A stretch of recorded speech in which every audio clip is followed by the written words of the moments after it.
शहरात जाऊन 2 इंग्रजी शब्द काय शिकली तर घर गाव परंपरा हे सगळं काय जुनं वाटतंय का तुला आता?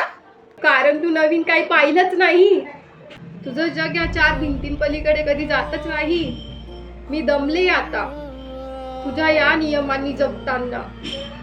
काय म्हणते नियम? अगं नियम नाही, संस्कार म्हणता येणार. संस्कार ज्यांनी मला घडवलं त्यांच्या सावलीत मी जगते आणि तू जगायचं कळलं नाही आणि बोलते मोठ्यांसारखं. मोठं होणं म्हणजे शांत बसणं नाही आई. कधी कधी आवाज उठवावा लागतो स्वतःसाठी.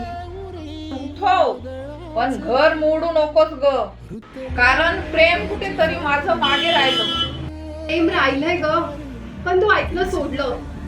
आई ही बरोबरच असते असं म्हणायला आवडतं, पण जर तुला म्हणाले मी पण बरोबर आहे तर तुमच्या पिढीला लगेच राग येतो. लगेच